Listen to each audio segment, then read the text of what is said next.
Since 2009, Southeastern Automotive Group has been buying for and selling to most of the franchise dealerships in the area. What if you were able to bypass the big dealerships with the big markups? Buy direct from the supplier. Save thousands of dollars on your next vehicle purchase. Have a trade-in? No problem. With used vehicles in such high demand, Southeastern Automotive Group has dealers ready to buy your trade. If Southeastern Automotive Group doesn't have the perfect vehicle for you, using their vehicle locator program, they will have it shipped in without any hassle or haggling you hate. With over hundreds of thousands of cars available at auctions across the nation, your next vehicle purchase is just a click away. ESP Specialist in Fabrication is located at 169 Little Phoebe Church Road in Folkestone, Georgia. President Mark Pickering and his employees utilize the latest technology with a skilled workforce to supply customers with the best custom fabrication possible. Serving clients at home and abroad makes ESP a premier employer in Charlton County. For all your specialty and fabrication needs, contact ESP at 912-496-2583 today. They're also on Facebook at ESP Specialist Fabrication. ESP is a proud sponsor of Charlton Sportsnet.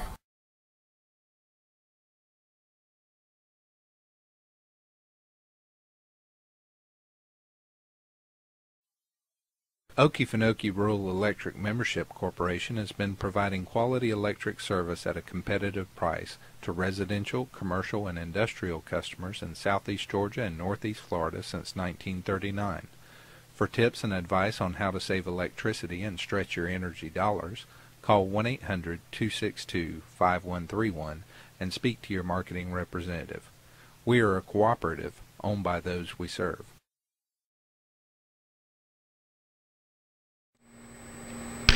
Good evening and welcome back to the Coach Mack Show. I'm Adam Bell for Charlton Sportsnet with head coach Rich McWhorter of the Charlton County Indians. Coach, it's Atkinson County week, but before we dive into that, we're going to take a quick look back at the Appleton County game. Sure. Appleton County, we knew was going to be a tough game for us. They're a bigger school, and they're well coached, big, strong football team. We lost 21-0. There is some parts of the game that you look at the stats that aren't good, and there's other things that aren't so bad. First of all, you look at it defensively. I thought our defense played really well, although we did give up 276 yards rushing and 2 touchdowns, but that was on 55 carries still. I thought our defense played really hard and had a really good effort. Leading the team in tackles was Daniel Mack. He had 11 tackles. I thought he was pretty much unstoppable. He's having a great year. Daniel Mack and Lance Carter inside are probably having two guys having a great year on the defensive side of the ball. Probably our best guys on there. Appleton County only completed 1 pass. It was on 4th down, 4th and goal. If we stop them, we keep them out of the end zone. They completed the pass on 4th and goal in the end zone. That was the only pass they completed. It was for 7 yards, touchdown. But again, the things that hurt us, I thought offensively we didn't have much production at all. A lot of that has to do with their defense, but still, we only ran the ball for 45 yards and we threw the ball for 66 yards. Neither one of those are very good. But we had 2 fumbles, lost 2 fumbles, and lost an interception. The interception came on the goal line. I believe it was 4th down, and we thought we had it. It came out of a timeout. The same situation they had. Came out of a timeout. We thought we had what we wanted, and we made the wrong decision, and it ended up in an interception in the end zone. But other than that, at the end of the game, if you saw the end of the game, you really saw a lot of heart and a lot of effort from our defensive guys. Keeping them out of the end zone. Appleton had their first offense in. They run their best stuff at us, and they're trying to score at the end. And I thought our guys did a great job on defense to keep them out. Yeah, they did. In that second half, we shut them out. Shut them out in that second half. Our kids played well on defense. And again, we just couldn't get anything going offensively. Just really, I thought special teams, other than one huge mistake on special teams. I thought special teams, we punted the ball well. We punted the ball twice for a 35 average. We had 2 punt returns for 29 yards. And it's just, we just couldn't get a lot going offensively. So this week has been open week for us. Right. We've really worked hard on that side of the ball. Hopefully it'll pay off. I know we're coming into Atkinson County coming to town this week. They're 2-1 coming in, but they've had wins against Montgomery County, which was a playoff opponent for us last year, and a common opponent, Brantley County, this season. That's right. That's right.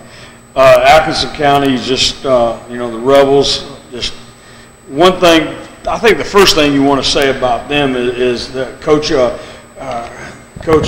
McGowan is back again, and that's been important for, I think, this Atkinson County football team, is that the head coach is back. Because I know they've had some turnover over the years, and that's hurt them. Yeah. But he's back for another year. Patrick Downs, I've known Patrick since I've been coaching high school football. He's the defensive coordinator. Does a great job, as good a defensive coordinator as there is in the state of Georgia.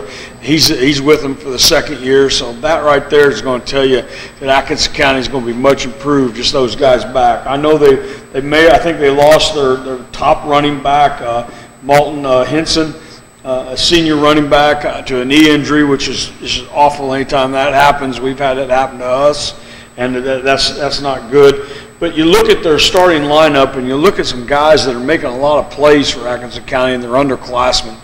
And that's not necessarily an advantage for us, because we've had underclassmen play well for us in the past. But what it is, it tells you that Atkinson County is going to be around playing good football for some time to come. Yeah. Their quarterback, number 2, Williams, as far as I believe this roster's right, I got it off their Max Prep site. He's a sophomore.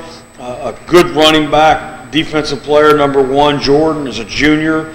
And then number 13, he really flashes a lot on the defensive side of the ball. He's a freshman. So they got a lot of underclassmen doing a really good job for them. And I think that them being 2-1, they're sitting just like we are. We're 2-1. We both know we have a tough region opponents coming up. This is a game that we both want to get, and hopefully it'll start putting us in line for a playoff spot. So this thing's going to be a huge game, a hard-fought game for both teams. I told our players that this, every time you play football in high school, you only get to play 10 regular season games. Every game you feel is must win, but I told them, I said, this is must win. I mean, if your goals is to be a playoff football team, to keep pace with everybody else, this is a game you must win. Yeah. And I believe that Atkinson County is a playoff level football team. They're extremely well coached. Offensively, you're going to see them run the option. They throw the ball around. The quarterback runs the ball very, very well. A lot of things that we've had to work on this week: triple option responsibilities, speed option responsibilities, and then they'll do a lot of things that we'll do in the run game. Defensively, they got some big defensive linemen, and nobody's ever out of position. Like I said, Coach Patrick Downs just does a great job on that side of the ball, has done that for years and years all over South Georgia, and they're going to give us some tough looks, and they're going to give us some difficult times. We've got to be able to do a better job in everything we've done. There's nothing we've done well offensively yet this year. We have got to somehow do some things better, and we've probably spent more time on offense these last 2 weeks than I think we ever have on one side of the ball. So hopefully might show up, maybe show up, and find some rhythm, get some rhythm. Yeah, get something going, get something we can hang our hat on. There's nothing you can say when like I know when Coach Downs, he's breaking us down, doing a great job. He's probably looking at us saying, there's really nothing they do well, and there's nothing they hang their hat on. So maybe that'll, be to our advantage if we can get something going. I'd like to say that our offensive line, I know at the beginning of the year we talked a lot about the offensive line and the struggles there. I thought our offensive line is getting better. I thought that's one position that I thought is really getting better at a quicker rate than any other position we have. I think they're doing a good job. Grayson Carter at one guard and Khalil Burrows at the other guard. I think those two are doing a pretty nice job for us right there. The skilled positions now, the skilled positions coming into the year, we felt like that they were going to be the strongest part of our offense, but to be honest with you, we just have not clicked in the skill positions, whether it's quarterback, running back, or any of the wide receiver spots. We just have not been able to get some things going like we'd hoped.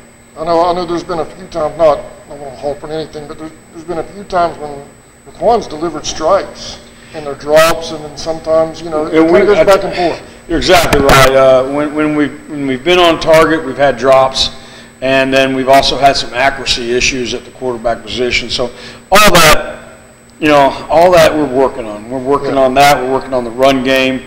You look at our stats. We've been playing a lot of people. We've been trying to find that answer, that combination.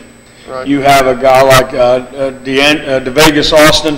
DeVegas has been playing wide receiver. Now you saw him at running back last game, and he's got some real ability at running back, and we think he can do a good job. So we got 3 guys we're working at running back, and we think all 3 of them can be good running backs, but we just haven't got the running game going at all. In the passing game, it's kind of like you said. It's really hit and miss. If we hit it, we drop it, and then if not, we miss it. So again, hopefully we'll get some rhythm going and get something that we can say, hey, we're doing pretty good at this, right, and work on the other. I know, looking back at the Brantley game, if you don't mind, Coach, you showed a lot of different looks during that game. We talked about it at length. I mean, there was things I learned about the offense that I didn't know on that show that week, and as far as your terminology and everything. Is there any looks that you go back to and say, maybe we try this? Well, like we talked about before, is we are extremely multiple already. We have all kinds of looks. There's really no difference. It's just you can only do so many different things. I mean, we've done 2 back, we've even done 3 back, and we've done no back. So really, we've covered the whole gamut of offensive formations, and we've even got and so there's really nothing left for us to add, and really no other schemes other than just doing a better job. And again, I really, credit goes to Coach Russ Murray and the offensive line. I think that group has really improved a great deal. Now, it's in the skilled positions. Now, in the skilled positions, we have had some injuries along. We've had some guys miss some practice time. So that might have set us back a little bit. Last week, open week, we had some guys that were banged up a little bit, and they had to miss, some reps in practice. So that might have set us back a little bit. But again, we've got to find, like you said, I think you put it best, we've got to find some rhythm. We've got to find some plays that we can really hang our hat on and say, this is what we do well, and build off of it. Okay, Coach, let's take a break, and when we come back, we'll hit the senior spotlights. Sure. If you don't mind, it's Josh Williams and Keyshawn Williamson tonight. Great. All right, we'll take a break. We'll be right back. Hey, Indian fans. Did you know you're eligible to join the United First Federal Credit Union? We are your hometown financial institution offering services such as online banking, mobile deposit, free checking, and much more. And if you're in the market to purchase a vehicle, our auto loan rates start as low as 2.99 for those who qualify. We are conveniently located at 3773 2nd Street South in Folkestone. Federally insured by NCUA and Equal Housing Lender. Folkestone Auto Supply, located at 4439 2nd Street North in Folkestone, Georgia, is owned and operated by the Dasher family. They have everything you need, bumper to bumper, for domestic and foreign car parts. Big truck operators, they have you covered as well with belts, seals, hoses, welding supplies, and so much more. They even have lawnmower parts, blades, and accessories. Stop by today and see the whole crew. Miss Joe, Pam, Little Sammy, Stephen, Dylan, and Big Sammy himself. It's Folkestone Auto Supply.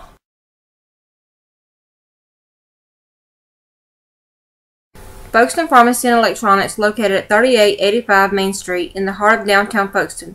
They're Folkestone's original hometown pharmacy with 49 years serving the community. They have everything you need, including household items, prescription medications, high-tech electronics, and much more. Their experienced and friendly staff in the pharmacy and electronics department are ready to serve you. Folkestone Pharmacy and Electronics is a proud sponsor of Charlton Sports. Go Indians!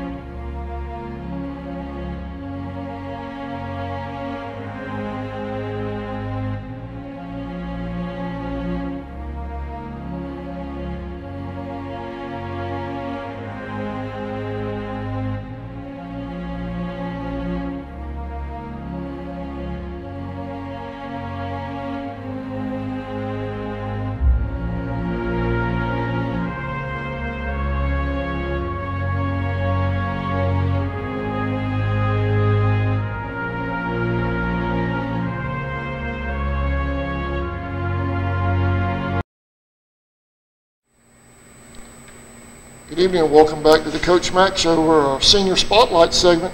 Tonight we have number 17, Keyshawn Williamson, and number 21, Josh Williams. You know, both these guys have been program kids. They went all the way up through our rec department and then right through the middle school ranks, and I've known these guys. I've mentioned this before, and I know I'll mention it again in these segments. Is, you know, I have a daughter who's a senior this year and has went to school with these two guys for a long time. I can remember, you know, Keyshawn's dad officiating junior high and B team football games when Keyshawn was real little, and I'd be sitting up in the press box and he'd come up there as a real little guy eating M&Ms with me. So him and I, we've been together for a long time, hanging out. Keyshawn's one of our starting wide receivers and plays a lot of special teams.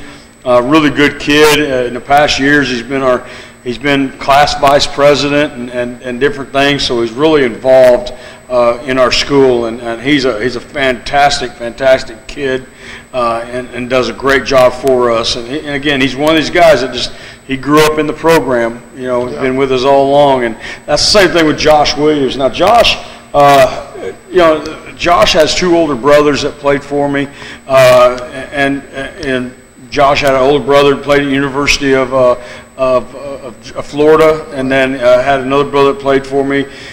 Josh has been in the program again since rec league, right on up through, and Josh has done a lot of really good things at the lower level, the B team level and so forth. And last year, his junior year, he really stepped up, and it was time for him to really get a lot of playing time. Right. And in the very first football game, he tore his ACL on a kickoff coverage team. Was out for the entire year, but he remained positive, got to work in the weight room and did everything right, and then come back, and then this year, again, in the very first game, tore his other ACL, and it was on kickoff coverage again, and it was, both of them were non-contact injuries. I have very seldom seen an ACL tear in contact. It's always that non-contact injury where you come to a stop and change direction. And if you're susceptible to that type of injury, which some people are, you know, people like Boss Bailey and Ralph Bolden, two of my former players that played college football, both of them tore their ACL in high school on non-contact injuries, and then when they got to college, both of them tore their other ACL, again on non-contact drills and so forth. And I think if you get one ACL tear, there's always a chance you can get another.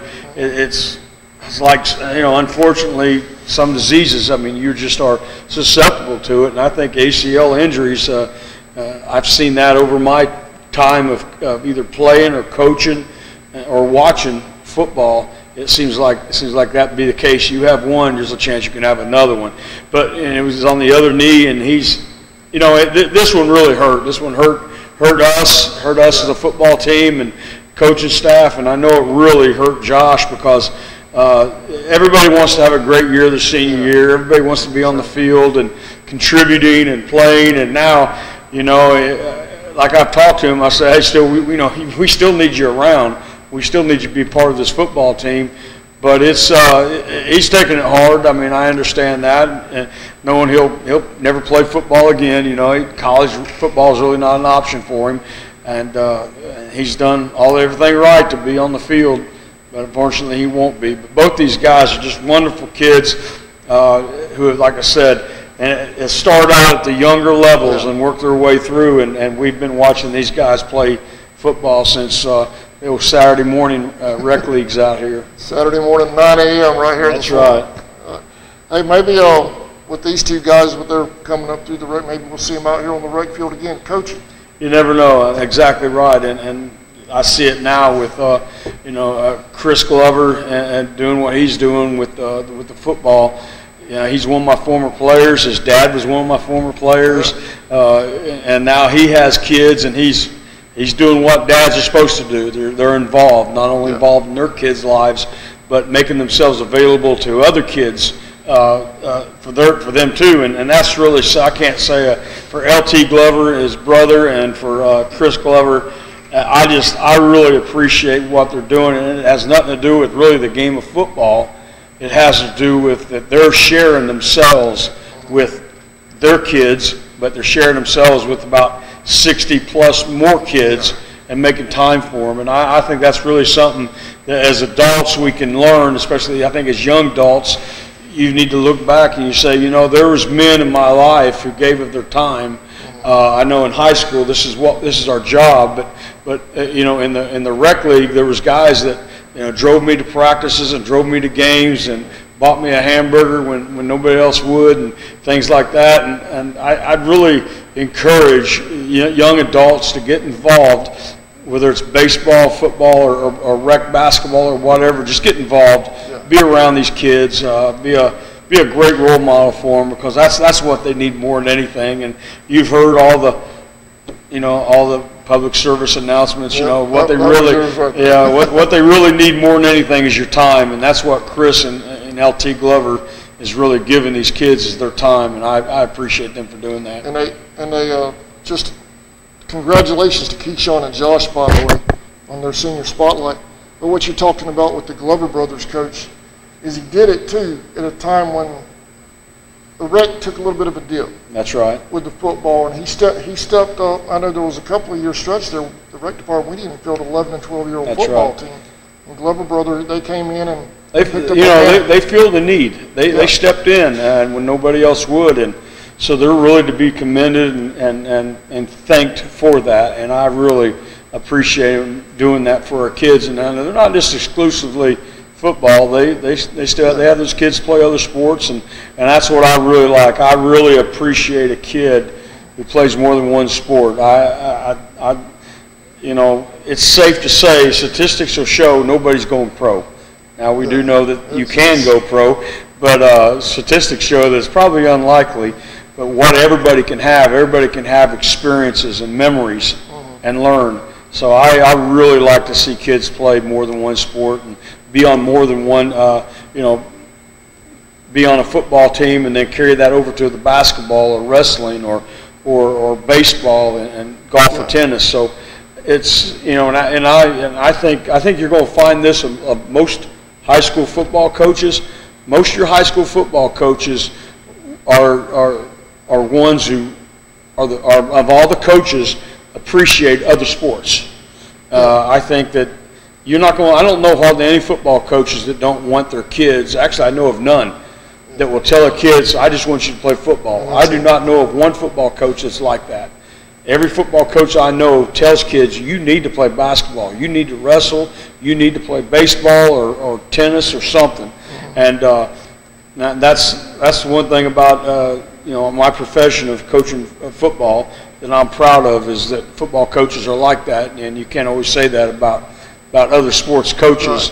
Right. But I guess either we're secure enough to know that it's really about the kids, and kids need to experience a lot of things. Well, that and the skills you get on other sports, the different cuts, the jumping, the basketball, the baseball with the running back and forth and the cuts, that all translates to a football field. You're exactly right. From the waist down, football, basketball, and tennis are the same thing. From the waist down, you've got to have a balanced stance. You've got to be ready to change direction. You've got to be ready to accelerate or decelerate. So if you look at these sports from the waist down, they're the same sport. Really, I mean, you got to do the same thing: change of direction, accelerate, jump, and that sort of thing. So, yeah, we have several of our linemen, our offensive linemen, playing tennis. Coach Carter and Coach Lloyd do the tennis, and now it's you're thinking tennis, you're thinking country club and out there, but it's not like that. That they're working at it, and I know Brantley Sloan is a very, very good tennis player. And you watch him play, and you watch him play football, I see the crossover. I really do. So if a kid is really interested in one sport, the other sport can benefit him a great deal. And plus he's going to gain experience, and he's going to gain relationships with his teammates. All right. Coach, we've got no B team, no Braves this week. No B team, no Braves. Thursday afternoon we're going to have we're going to take our ninth graders and our junior high. We're going to let them scrimmage a little bit about 4:30 out here in the swamp, but that's going to be a controlled type thing with the coaches on the field. And our junior high is doing really good, and we got a good group of ninth grade kids, and I think, you know, those guys are the future. And, you know, and you can do that. They can go against each other in practice. It's not, it's just basically it's practice, glorified practice. And we're going to let them go out there and bang against each other. And I know they've already been talking it up a little bit, especially the undefeated junior high team I know has been talking about it. So they've been talking some smack. I think so. And so if you ain't doing anything around 4:30, 5 o'clock, and you want to ride by, of course it's free. It's just going to be, like I said, a glorified practice. Gates are open. Gates are open. Come on in, and we're going to let them go against each other a little bit. And I don't know how long it'll last. I know it's supposed to be really warm, but these guys have been practicing in the heat. And it's going to be good. It's going to be good for these 9th grade kids because all they've been scout team kids most of the year. Now they're going to get to line up and go against somebody a little bit. And there's going to be some live blocking and tackling, which is always good. So a lot of pride involved in that too. I think there is. Of course, at the end we'll bring them all up together. But that, you think about it, you know, one day that will be our seniors, juniors, sophomores, and you know that's going to represent really about 3, maybe 4 classes of kids. Yeah. I know we have some 6th graders playing, so it would be one day when these freshmen are seniors. So one day this will be our, you know, seniors, juniors, sophomores, and freshmen all out there on the field at one period of time. So it's going to be fun, you know, getting them out there. I know I'm excited about putting some of these young kids in some situations to where they really have to play, and not so much just stand here and all this kind of we do in practice with them. Right. So it's going to be a lot of fun. If you ain't doing anything around, like I said, 4:30, you know, we'll try to get going around 4:30 and get them out there, let them run around and play a little tackle football. You're going to do it like a game, or is it going to be? No, you know, it's not going to be scored, and we're not going to do any special teams unless Coach Carter wants to, you know, unless he wants to line up some special teams just for work, because I know he has them in.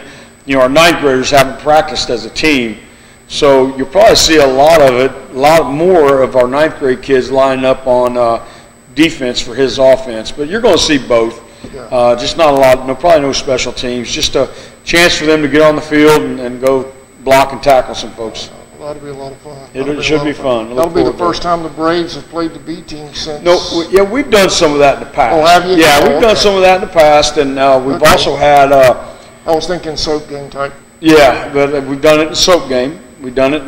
You're right, but also we use the same practice field. So there is times in the past where we have sent the 9th graders down to the junior high just to give them a good look, and they'll play some tackle football down there, and that's a lot of fun to watch too. But it'll be something we'll do throughout the year.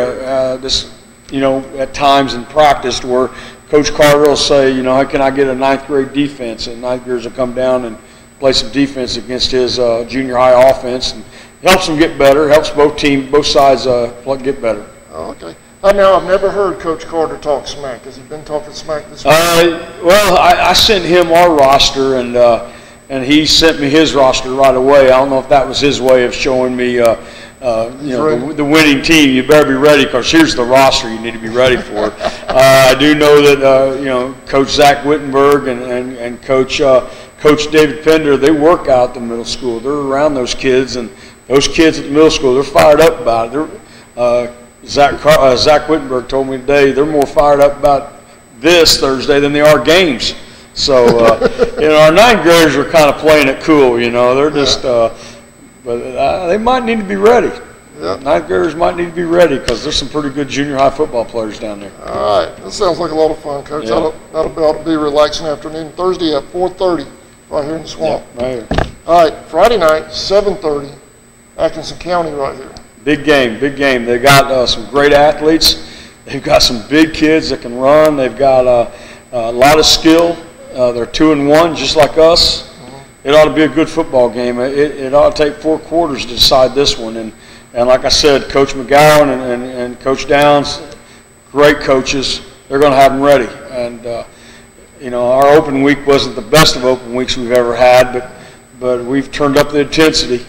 And hopefully our kids will respond with a great game Friday night. We squeaked by another hurricane cancellation that's in the Carolinas. It looks like it. You know, thoughts and prayers to those guys up north and everything. I know your son's up there, and hopefully everything comes out. We had a taste of that last year, and it's not any fun.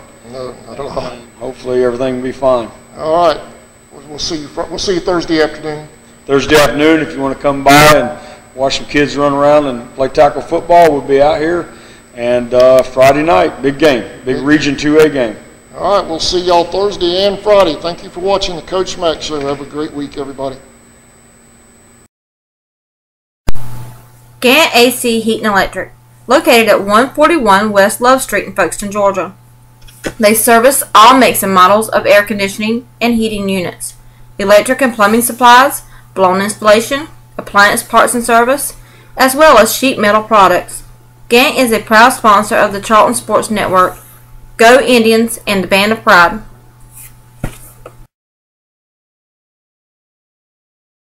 Whistle & Dixie Custom Framing and Unique Gifts and Cafe is located at 3742 Main Street in downtown Folkestone, Georgia. Lunches are served on Tuesday, Thursday, and Friday from 11 a.m. to 2 p.m. Come join the fun food and fellowship whether you're a local, tourist, or a Royal fan. We also serve Bluebell ice cream, coffees, and lattes. While dining, feel free to browse around as we also have custom framing, train art, custom t-shirts, and unique gifts. Looking for a real lodging? You can also stay at the Chessie Caboose or the Peaks Cabin. Come see us.